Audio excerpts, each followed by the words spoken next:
বন্ধুদের সবাইকে আবারও স্বাগত আমাদের এই ইউটিউব চ্যানেলে। বন্ধুরা, এই দিব্য শক্তি তোমার হাত ধরে ফেলেছে। কেন আর কি চাই সব সত্যিটা জানতে এই ভিডিওটি দেখো। কি কারণে হঠাৎ করে সে তোমার জীবনে এসে পড়েছে আর তোমার থেকে কি করাতে চায়, আজকের এই ভিডিওতে তোমরা পুরো সত্যিটা জানতে পারবে। অনেক সময় আমরা অনুভব করি একটা অদৃশ্য শক্তি আমাদের চারপাশে আছে, দেখা যায় না, কিন্তু তার স্পর্শের গরমই স্পষ্টভাবে অনুভব করা যায়। তুমি হাঁটছো আর হঠাৎ মনে হয় যেন কেউ তোমার হাত ধরে রেখেছে, যেন কেউ তোমাকে পড়ে যাওয়া থেকে বাঁচাচ্ছে বা কোনো অন্ধকার পথ থেকে সরিয়ে সঠিক দিশায় নিয়ে যাচ্ছে। এটা সেই শক্তি যা তখন আসে যখন মানুষ ভেঙে পড়ার উপক্রম হয়, যখন মনে প্রশ্ন বেশি আর উত্তর কম থাকে, যখন মাথা গোলমাল করছে আর আত্মা চুপচাপ বসে থাকে। ঠিক তখনই কেউ অদৃশ্য হাত বাড়িয়ে বলে, ভয় পেও না, আমি আছি। কিন্তু এই শক্তি কি চায়? এটা চায় তুমি সেই মানুষ হও যার জন্য তোমাকে এই পৃথিবীতে পাঠানো হয়েছে। তুমি সেই পদক্ষেপ নাও যা ভয়ের কারণে তুমি থেমে যেতে। তুমি নিজের পরিচয় পাও, নিজের মূল্য বুঝো এবং নিজের রাস্তায় নির্ভয়ে এগিয়ে চলো। আজকের এই ভিডিওতে ধীরে ধীরে সত্য তোমার সামনে খুলে যাবে যে এই ঐশ্বরিক শক্তি তোমার সঙ্গে কেন জড়িয়ে আছে, এটা তোমাকে কোথায় নিয়ে যেতে চায় আর তোমার জীবনে কোন বড় পরিবর্তন আসতে চলেছে। বন্ধু, এখন সময় বদলে গেছে। ঈশ্বর তোমার হাত ধরে নিয়েছে, আর যখন উপরে কেউ কারো পাশে দাঁড়ায় তখন পৃথিবীর কোনো শক্তি তার ভাগ্যের পথে বাধা হতে পারে না। এখন সেই সাফল্য যা তুমি এত দিন ধরে অপেক্ষা করছো, ধীরে নয় বরং দ্রুত তোমার জীবনে প্রবেশ করতে চলেছে। সেই সুখবর যেগুলোর জন্য আমি ভগবানকে প্রার্থনা করেছিলাম, যাদের ওপর তুমি চোখ বন্ধ করে বিশ্বাস করেছিলে, এখন সেই ফল তোমার দরজায় কড়া নাড়ছে। বলে না যে ভগবান দেরি করে, কিন্তু যখন দেন এমনভাবে যে মানুষ নিজেই ভাবতে থাকে, এটা আমার জীবনে কিভাবে এলো। ভগবানের বাড়িতে দেরি হয়, কিন্তু অন্ধকার কখনো হয় না। আর এখন সেই আলো, সেই ঝলক তোমার জীবন আলোকিত করার জন্য প্রস্তুত।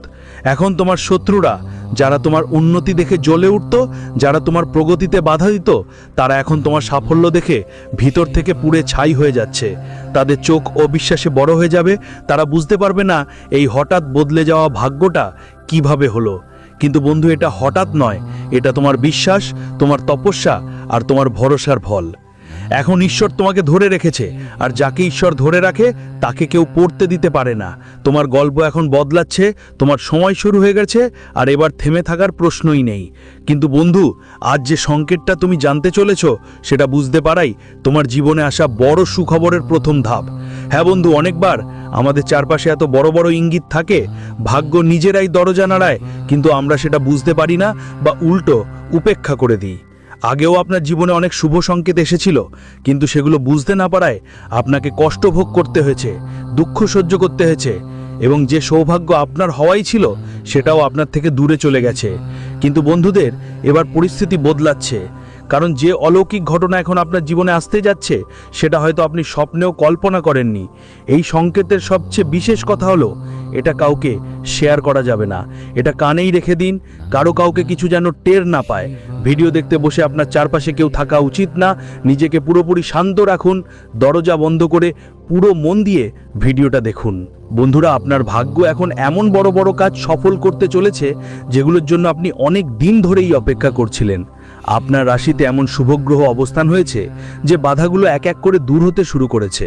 কিন্তু অনেক সময় এমন হয় যে গ্রহের অবস্থা ভালো থাকলেও আমরা অজান্তে এমন কিছু মানুষের কথায় কান দিই যাদের কারণে আমাদের নিজেরই ক্ষতি হয়, আর সেই ক্ষতি এত গভীর হয় যা ভাগ্যে লেখা ছিল তা হাতের মধ্যে আসতেই ছুটে চলে যায়।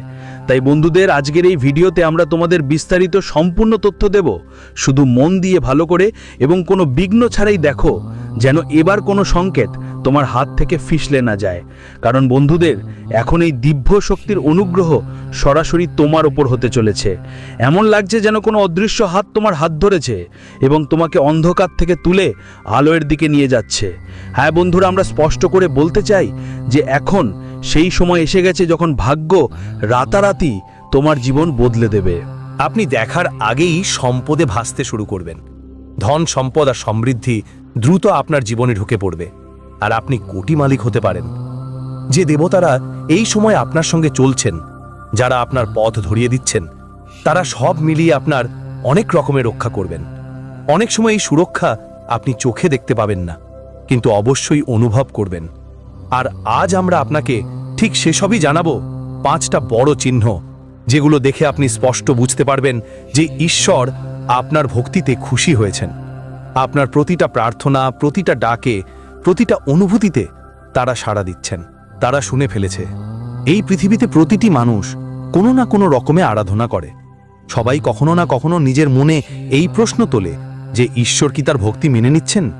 তার করা ভক্তি সত্যি ঈশ্বরকে খুশি করতে পারছে কি, নাকি তার সমস্ত পরিশ্রম, পুজো আর প্রার্থনা বৃথা যাচ্ছে? সবচেয়ে বড় কথা হলো, ভক্তিতে কোথাও কোনো ঘাটতি তো নেই, কোনো ভুল হয়েছে তো? আর যদি কিছু বাদ পড়ে থাকে, তাহলে সেটা কিভাবে পূরণ করা যাবে? এই জটিলতার উত্তর আজই পেয়ে যাবে। কারণ যখন ভগবান খুশি হলে অবশ্যই কোনো না কোনো ইঙ্গিত দেন, শুধু তা বুঝতে পারাটাই জরুরি। আর যখন এই ইঙ্গিতগুলো মেলে, তখন বুঝে নাও তোমার ভাগ্য বদলে যাচ্ছে। এই সব কথা বন্ধুদের মনে ঘুরপাক খায় বারবার। একই প্রশ্ন জাগে, আসলে ভগবান তোমার কথা শুনছেন কিনা, তোমার ভক্তি গ্রহণযোগ্য হচ্ছে কিনা? আর আজ আমরা তোমার এই সব প্রশ্নের উত্তর দেব। বন্ধু, আজ আমরা যে ইঙ্গিতগুলো তোমার সামনে রাখছি, তা কোনো সাধারণ কথা নয়। এই ইঙ্গিতগুলো সম্পূর্ণ আমাদের শাস্ত্র থেকে নেওয়া। আমাদের বৈদিক, আমাদের পরম্পরার ওপর ভিত্তি করেই সবকিছু গড়ে উঠেছে।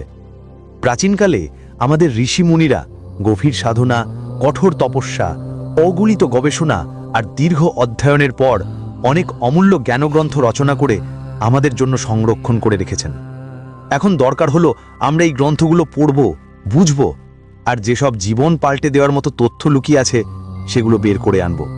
কিন্তু বন্ধুরা, সত্যি কথা হলো, প্রত্যেকের পক্ষে এমন গভীর অধ্যয়ন করা সহজ নয়, কারণ এটা অনেক কঠিন কাজ। বছরের পর বছর সাধনা আর উৎসর্গের দরকার পড়ে। কেউ কেউ তো পুরো জীবনটাই এই কাজে ব্যয় করে দেয়। এই কারণেই আমরা সব সময় আপনার সাহায্যের জন্য প্রস্তুত থাকি। আমি আর আমার পুরো টিম এমন প্রাচীন জ্ঞান আর তথ্য খুঁজে বার করতে থাকি, সেগুলোকে বুঝে সহজ ভাষায় আপনার সামনে তুলে ধরি, যাতে আপনি শুধু শুনেই সেই রহস্যগুলো জানতে পারেন যা আগে শুধু পণ্ডিতদেরই জানা ছিল। তো বন্ধুরা, এখন যেহেতু আপনি এই সংকেতগুলো জানতে চলেছেন, ভালো করে দেখুন, ভালো মতো বুঝুন, আর তারপর কমেন্ট করে অবশ্যই জানান কোন সংকেতগুলো এখন পর্যন্ত আপনার কাছে এসেছে আর কোন অভিজ্ঞতা আপনার হয়েছে। আপনার জীবনে যা ঘটেছে তা এই কথাই বলছে যে ঈশ্বর আপনার ভক্তি থেকে সন্তুষ্ট হয়েছেন এবং আপনার পথ এখন বদলাতে শুরু করেছে। বন্ধুরা, আমরা আপনাদের জানাতে চাই যে এই 5টি লক্ষণের মধ্যে যদি 3টাও লক্ষণ আপনার জীবনে এসেছে, তাহলে নিশ্চিন্তে খুশি হয়ে উঠুন, কারণ এটা স্পষ্ট প্রমাণ যে আপনার ভক্তি ইতিমধ্যেই কাজ শুরু করেছে এবং ঈশ্বর এখন আপনার জীবনে পরিবর্তন আনতে চলেছেন। কিন্তু যদি আপনি কেবল 1 বা 2টি লক্ষণই অনুভব করেন, তাহলে এর মানে হলো যাত্রাটা এখনো একটু লম্বা। আপনার আরও সাধনা, ভক্তি আর মনকে আরও বেশি শুদ্ধ করার প্রয়োজন আছে। তাই আজ আমরা আপনাদের কিছু বিশেষ উপায় বলবো, এমন বিশেষ পদ্ধতি যেগুলোর মাধ্যমে আপনি ঈশ্বরকে দ্রুত সন্তুষ্ট করতে পারবেন এবং আপনার সাধনাকে আরও কার্যকর করে তুলতে পারবেন। কিন্তু বন্ধুরা, সবচেয়ে গুরুত্বপূর্ণ কথা হলো, যদি আপনার কাছে 5টা সংকেতই এসে পৌঁছে থাকে, তাহলে বুঝবেন যে আপনার জীবন আর সাধারণ থাকবে না। এখন আপনার কাছে কিছু বিশেষ ঐশ্বরিক শক্তি পাওয়া যাবে, সেই শক্তিগুলো যা ঈশ্বর তার ভক্তির পুরস্কার হিসেবে দেন। সম্ভবত এই ঐশ্বরিক শক্তিগুলোর কিছু আভাস আপনি আগে থেকেই পেয়ে থাকবেন, বা হয়তো তাদের অস্তিত্ব অনুভব করছেন। এখনো হয়তো বোঝা হয়নি, কিন্তু এই শক্তিগুলো ধীরে ধীরে তোমার মধ্যে প্রকাশ পেতে শুরু করবে। এই দিব্য শক্তিগুলো সম্পর্কে আমরা তোমাকে বিস্তারিত জানাবো, যাতে তুমি বুঝতে পারো ঈশ্বর কোন রূপে তোমাকে এই দিব্য আশীর্বাদ দিচ্ছেন। বন্ধুরা, এই ভিডিওটা সত্যিই খুবই মজার আর পুরোটা দেখা খুব জরুরি, কারণ যদি তুমি এই ভিডিও মিস করো, আমরা গ্যারান্টি দিচ্ছি তুমি একটা অমূল্য জ্ঞান থেকে বঞ্চিত থাকবে। এমন জ্ঞান যা হয়তো তোমার জীবনে একবারই পাওয়ার সুযোগ থাকবে। তাই এই ভুলটা মোটেও করো না। আমরা অনেক মেহনত, গভীর খোঁজ খবর আর দীর্ঘ সময়ের সাধনার পর এই জ্ঞান আমরা সংগ্রহ করেছি আর আপনার জন্য থালায় সাজিয়ে এনেছি। এখন দায়িত্ব আপনার। আপনাকে এই জ্ঞানরূপী খাবার মন আর মস্তিষ্কে ঠিকঠাকভাবে ঢোকাতে হবে। আর যদি আপনি এটা পুরোপুরি মেনে নেন, তাহলে আমরা ধরে নেব আমাদের চেষ্টা সফল হয়েছে, আমাদের প্রচেষ্টা অর্থবহ হয়েছে, আর সবচেয়ে বেশি ঈশ্বরের প্রতি আমাদের ভক্তিও সফল হয়েছে। কারণ বন্ধু, যদি আমরা কারো জীবনে একটু হলেও পরিবর্তন আনতে পারি, যদি আমাদের কথা আপনার জীবনে খানিকটা আলো ছড়িয়ে দেয়, তবেই তো আমাদের ভক্তি সফল মনে করা হয়। ভক্তি কখনো নিজের জন্য হয় না, কখনো ঈশ্বরের করুণা শুধুই নিজের জন্য চাওয়া হয় না। এটা সবসময় জনহিতের জন্যই হয়, সবার কল্যাণের জন্যই হয়। তাই যদি আমরা আপনার জীবনে কোনো বদল আনতে না পারি, আপনার দুঃখ কমাতে না পারি, আপনার পথ একটু হলেও সহজ করতে না পারি, তাহলে আমাদের সব তপস্যা, সব সাধনা, সব ভক্তি বৃথা হয়ে যাবে, একদম অর্থ থাকবে না। বন্ধুরা, বিশ্বাস করুন, আমরা আমাদের হৃদয়ের গভীর থেকে আপনাদের বলছি যে এই জ্ঞান, কোনো অনুভূতি, যেসব কথা আমরা আপনাদের জানাই, এটা সব মায়ের ভক্তি থেকেই এসেছে। মায়ের করুণা আর আশীর্বাদের ফল এটা। মায়ের দয়া না থাকলে এই ছোট্ট দাসের এতটুকু সাহসও থাকে না দুইটা কথা বলার। শক্তি না থাকলে শিবও সবাইয়ের মতোই। তো আমরা যেমন ছোট্ট নগণ্য, দাসের কি অবস্থা? তাই শুধু আমার কথা শুনবেন না, আমার মনের ভাব বুঝবেন, আমার অনুভূতিটা গ্রহণ করবেন, আর প্রতিটা কথাকে মন থেকে অনুভব করবেন। তো চলুন বন্ধুরা, আজকের এই জ্ঞানবর্ধক আর পরিবর্তন আনার ভিডিওটা শুরু করি। তবে তার আগে আমাদের হৃদয় থেকে দয়া করে কমেন্টে পূর্ণ ভক্তি নিয়ে লিখুন, জয় মা কালী, করুণা করো। একবার নয়, 3 বার লিখতে হবে, আর সাথে আপনার নাম এবং আপনি কোথায় থাকেন সেটাও অবশ্যই লিখবেন। এটা মায়ের অনুভূতি থেকে শুরু হয়েছে, তাদের অনুপ্রেরণায় এই যজ্ঞ চলছে। আর যদি আপনি আপনার নাম ও স্থান আমাদের পাঠান, তাহলে আমরা আপনার নামেও সেখানে আহুতি দেব। আপনার মনোবাসনাগুলো সেই পবিত্র আগুনে উৎসর্গ করব, যাতে আপনার ইচ্ছাগুলো পূরণ হতে পারে। এতে মায়ের দরবারে আপনার পরিচয় আরও উজ্জ্বল হয়ে উঠবে, আপনার অর্দাস সরাসরি তাদের কাছে পৌঁছাবে এবং আপনার জীবনে সফলতার পথ খুলে যাবে। মায়ের করুণা আপনাকে বাধা ছাড়াই মিলতে থাকবে। আপনি অনুভব করবেন যে যেন কোনো অদৃশ্য শক্তি আপনার হাত ধরে আপনাকে এগিয়ে নিয়ে যাচ্ছে। ভিডিও শুরু করার আগে বন্ধুরা, আমরা আপনাদের কাছে একটি খুবই গুরুত্বপূর্ণ কথা বলতে চাই। আমরা আপনাদের জন্য দিন-রাত পরিশ্রম করি, গভীরভাবে খোঁজ করি, অসংখ্য গ্রন্থ পড়ি, অনুভূতিগুলো বুঝতে চেষ্টা করি এবং তারপর আপনার জন্য এমন তথ্য নিয়ে আসি যা আপনার জীবনের জন্য অত্যন্ত জরুরি। আমরা এটা সবই করি শুধুমাত্র মায়ের জ্ঞান ছড়ানোর জন্য। আপনার কাছে পৌঁছতে পারি আর আপনার জীবনে কিছু শুভ পরিবর্তন আসতে পারে। আর বন্ধুদের, এর বিনিময়ে আমরা আপনাদের থেকে কিছু চাই না, না কোনো ফি, না কোনো দান, না কোনো উপহার। শুধু একটা ছোট্ট অনুরোধ, আমাদের চ্যানেলটি সাবস্ক্রাইব করে নিন আর আমাদের পরিবারের অংশ হয়ে যান। এতে আপনার একটা টাকাও খরচ হবে না, কিন্তু আমাদের মনোবল অনেক বেড়ে যাবে। আমাদের মায়ের সেবা করার আরেকটা সুযোগ মিলবে, আর আমরা এই জ্ঞান আরও বেশি মানুষের কাছে পৌঁছে দিতে পারবো। তো বন্ধুরা, আমরা ভাঁজ করা হাতে আপনাদের কাছে অনুরোধ জানাচ্ছি, আমাদের অনুভূতিকে বুঝুন, আমাদের ভালোবাসা আর আত্মত্যাগ অনুভব করুন। একদম এখনই চ্যানেলটা সাবস্ক্রাইব করো তোমরা। যেই সঙ্গে যুক্ত হও, আমরা তখন আরও বেশি উৎসাহ নিয়ে মায়ের বার্তা গোটা দুনিয়ায় ছড়িয়ে দিতে শুরু করি। তো দ্রুত আমাদের পরিবারের একজন হয়ে যাও, আর তারপর আমরা এগিয়ে চলব। বন্ধুরা, এই পৃথিবী নানা রকম মানুষের ভিড়ে ভরা, কিন্তু একটা জিনিস অনেক আশ্চর্যের, যে প্রতিটি মানুষ কোনো না কোনো মাধ্যমে ঈশ্বরের সঙ্গে যুক্ত। বলা যায় ঈশ্বরই সেই অদৃশ্য দড়ি যা সবাইকে একে অপরের সঙ্গে ধরে রাখে।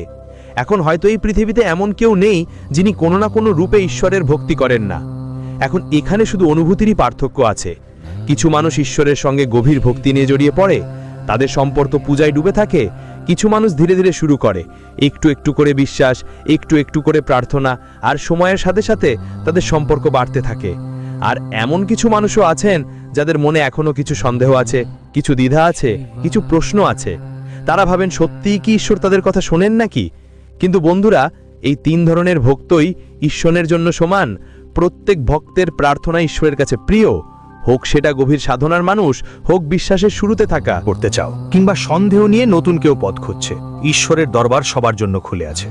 কিন্তু বন্ধুরা, এই ভক্তদের মধ্যে আরেক ধরনের মানুষও থাকে, যারা ঈশ্বরের সঙ্গে লেনদেন করতে চায়। এরা মন্দির যায়, কিন্তু ভক্তি থেকে নয়, বরং কোনো না কোনো লোভ নিয়ে। এদের মনে সবসময় কোনো না কোনো ইচ্ছা, কোনো না কোনো লোভ, কোনো না কোনো বাণিজ্য লুকিয়ে থাকে। মন্দিরে ঢুকতেই মনে মনে বলে, হে ভগবান, আমাদের এই কাজটা করে দাও, আমরা তোমার সামনে একটা নারকেল নিবেদন করব, 501 টানা প্রসাদ নিবেদন করব, 5 বৃহস্পতিবার উপবাস রাখব। অদ্ভুত অদ্ভুত ঘুরপাক খাওয়া দাবি নিয়ে ঈশ্বরের সামনে দাঁড়ায় মানুষ, যেন ঈশ্বর কোনো ব্যবসায়ী আর তাদের কাজ তাড়াতাড়ি করে দেওয়া তাদের দায়িত্ব। আর বন্ধু, যখন তাদের ইচ্ছা পূরণ হয় না, যা স্বাভাবিকই, কারণ ঈশ্বরের ইতিবাচক শক্তি এই লেনদেনের চিন্তাধারায় কাজ করে না, তখন তারা ঈশ্বরকেই দোষ দেয়, উল্টো সোজা কথা বলে, ধর্মকে কালিমা দেয়, কখনো কখনো এমন কথা বলে যে শোনার লোকের মনও বিষণ্ণ হয়ে যায়। এ কারণেই শাস্ত্রে এমন লোকদের রাক্ষস বলা হয়েছে। ব্যবহার রাক্ষসের মতোই হয়, আধ্যাত্মিকতার পুরোপুরি উল্টো। আর এমন রাক্ষসী স্বভাবের মানুষ আজও সমাজে দেখা যায়। যদি আপনার আশেপাশে কেউ থাকে যিনি ভগবানের অবমাননা করে, ধর্ম সম্পর্কে অর্থহীন কথা ছড়ায়, সবসময় ফালতু সমালোচনা করে আর ঈশ্বরের মজা করে, তাহলে তাদের থেকে দূরে থাকা ভালো। কারণ এমন লোকদের জীবনে ভবিষ্যৎ কি হবে, বিপদ আসতে পারে কি, সেটা তো ঈশ্বরই জানেন। কিন্তু একটা জিনিস নিশ্চিত, তাদের ছায়ায় বা তাদের সঙ্গে বসে থাকলে আপনার ধ্বংস নিশ্চিত। তাই বন্ধুদের উচিত সবসময় সৎ মানুষের সঙ্গ রাখা। ধর্মের মজা বানানোর লোকদের থেকে দূরে থাকুন, কারণ যখন খারাপ সঙ্গী সঙ্গে চলে আসে তখন তার ছায়াও জীবনে নেতিবাচক প্রভাব ফেলে। আর যখন ভালো সঙ্গী হাতে পড়ে তখনই জীবন উঁচু হয়ে যায়। কারণ বন্ধু, তোমার চাদর তো পরিষ্কার সাফ, আর এটাকে খুব দ্রুত মেহেন্দি দেওয়া যায়। কিন্তু যারা আগে থেকেই কাদামাটি নিয়ে ডুবে আছে, তাদের তুমি যতই চেষ্টা করো না কেন পরিষ্কার করতে পারবে না। ঠিক তেমনি যদি তুমি তাদের কাছে যাও, তাহলে তোমার চাদরেই তাড়াতাড়ি দাগ পড়ে যাবে, মানে আপনার পবিত্রতা ক্ষুণ্ণ হবে। তাই এমন লোকদের থেকে তাড়াতাড়ি দূরত্ব বজায় রাখুন। বন্ধুরা, আমরা এইসব কথা বলছি কারণ ঈশ্বর আর ভক্তের সম্পর্ক খুবই পবিত্র, আন্তরিক আর আবেগময় হয়। আপনার মনে নিশ্চয়ই প্রশ্ন উঠছে, ঈশ্বরের কাছে কিভাবে নিজের ইচ্ছা পূরণ করাবেন? কারণ প্রত্যেক মানুষের অন্তত একটাই ইচ্ছা থাকে, যে সে মন্দিরে গিয়ে ঈশ্বরের পূজা করবে আর তার মনোকামনা পূরণ করবে। এবার আমরা আপনাকে বলবো কিভাবে ইতিবাচক এবং আবেগগতভাবে ঈশ্বরকে সন্তুষ্ট করে নিজের মনোকামনা পূরণ করা সম্ভব। এর শাস্ত্রীয় বিধানটা কি সেটা আমরা বিস্তারিত বলবো, কিন্তু তার আগে আপনাদের আরেকটা গুরুত্বপূর্ণ বিষয়ের দিকে নিয়ে চলি। 5টা বড় সংকেত যেগুলো দেখাবে আপনার ভক্তি সফল হয়েছে। ভগবান আপনার প্রার্থনা শুনেছেন এবং এখন তার করুণা আপনার জীবনে অবিরত প্রবাহিত হচ্ছে। যখন আপনাকে ভগবানের করুণা মিলবে, তখন কাউকে ভয় পাওয়ার কোনো দরকার থাকবে না। বন্ধুরা, গ্রহ নক্ষত্র, বোনা টোটকা উপায়, কালীক্রিয়া, বশীকরণ, উচ্চাটন, এই যে কোনো পদ্ধতিতে এখন থেকে আপনাকে ভয় পাওয়ার দরকার নেই। শুধু শুদ্ধ ভগবানের পজিটিভ এনার্জি যদি আপনার মধ্যে ঢুকে থাকে। হ্যাঁ বন্ধুরা, যেমন হনুমানজিকে যখন প্রভু শ্রীরাম একটি মুদ্রিকা দিয়েছিলেন, তখন তার মধ্যে এত শক্তি এসে গিয়েছিল যে তিনি পুরো সমুদ্র পার করে ফেলেছিলেন। যদি তার জন্য এত সম্ভব ছিল, তাহলে আপনার জন্য ছোট ছোট সমস্যার সমাধান করাটা তো অনেক সহজ। তো এখন মন দিয়ে শুনুন যা আমরা আপনাকে বলতে যাচ্ছি। আপনি যেই ভগবানের রূপে আরাধনা করেন, হোক সেটা হনুমানজি, মা কালী বা ভোলেনাথ, প্রভু শ্রীরামের যে কোনো রূপের আরাধনা কেন না হোক, প্রথম ইঙ্গিত হলো যে হঠাৎ একদিন এমন কিছু হবে যখন আপনি ভগবানকে স্মরণ করতে বসবেন আর আপনার চোখ থেকে অশ্রু ঝরে পড়বে। হ্যাঁ বন্ধু, এটা সেই পবিত্র সংকেত যে ভগবান আপনার ভক্তিতে খুশি হয়েছেন। আপনার প্রার্থনা এখন তার কৃপায় পূর্ণ হতে শুরু করেছে। আপনার রোমকূপ উঠে যাবে, আপনার চোখ থেকে অশ্রুর ধারা বইতে থাকবে। এসব সব হঠাৎ করেই ঘটবে আর আপনার ভেতরে এক অদ্ভুত অনুভূতি জাগবে। আপনি ভাববেন যেন চারপাশের পরিবেশ একদম বদলে গেছে। যদিও বন্ধু, এই অভিজ্ঞতা মাঝে মাঝেই হবে এবং হঠাৎ করেই প্রকাশ পাবে। সময়ও একদিন শেষ হয়ে যাবে। এই অনুভূতিটা তখন জন্মায় যখন তোমার আত্মার শক্তি সেই পরম পিতা বা পরম ব্রহ্মের সাথে জুড়ে যায়। আর যখন আত্মা বুঝতে পারে যে সে সেই শক্তির একটা অংশ, তখন ভেতর থেকে উৎসাহ আর উচ্ছ্বাসের ঢেউ বইতে থাকে। হ্যাঁ বন্ধুরা, ঠিক এই কারণেই তোমার দেহে কিছু লক্ষণ দেখা দেয়, যেমন তোমার চুল কাটা হয়ে যাওয়া, রোমাঞ্চের অনুভূতি, চারপাশের আওয়াজ না শোনা, কান থেকে অদ্ভুত কিছু শব্দ শোনা, আর সবচেয়ে বিশেষ তোমার চোখ থেকে অশ্রুর ধারা পড়া। বন্ধুরা, এবার কমেন্ট করে আমাদের জানাও তোমার অভিজ্ঞতা কেমন লাগলো। আপনি কখনো এই অনুভূতি পেয়েছেন কিনা জানি না, কিন্তু মনে রাখবেন এই অনুভূতি পাবেন তখনই যখন আপনি ভগবানের সাথে গভীরভাবে সংযুক্ত হবেন, যখন ভক্তির সব সীমা ভেঙে যাবে এবং আপনার মন পুরোপুরি ঈশ্বরে লীন হয়ে যাবে। এখন শুনুন, আরেকটা সংকেত আছে যা খুবই শক্তিশালী এবং গভীর। মনোযোগ দিয়ে শুনুন। ধরুন আপনি পুজো করছেন, মালা ঘোরাচ্ছেন, চালিসা পাঠ করছেন বা কোনো স্তোত্র গাইছেন, হঠাৎ করেই আপনার চোখ বন্ধ হয়ে যায়। হ্যাঁ বন্ধুদের, এমন হয় যে চোখ বন্ধ হয়ে যাবার পর আপনি নিজের সচেতনতা হারিয়ে ফেলেন। মালা ঘোরাতে ঘোরাতে, মন্ত্র জপতে জপতে আপনার মন পুরোটা ওই দিব্য শক্তির মধ্যে মিশে যায়। তো বন্ধুরা, এমন হয় যে হঠাৎ হাতে থাকা মালা বা বই হাত থেকে পড়ে যায়। আপনি কিছু সেকেন্ড বা মিনিটের জন্য এমন একটা অদ্ভুত অবস্থায় চলে যান যে নিজের অস্তিত্বেরটাও টের পান না। তারপর হঠাৎ কোনো ঝটকা লাগে আর আপনি বাইরে আসেন, দেখেন আপনার হাত থেকে মালাটা পড়ে গেছে, বইটা ভেঙে গেছে, আর আপনি যে জপ বা পাঠ করছিলেন সেটা কতটা করেছেন বা করেননি সেটা নিজেও ভুলে গেছেন। এই অনুভূতিটা এমন কিছু যেন আপনি আধ্যাত্মিকভাবে ডুব দিয়েছিলেন আর হঠাৎ বাইরে এসে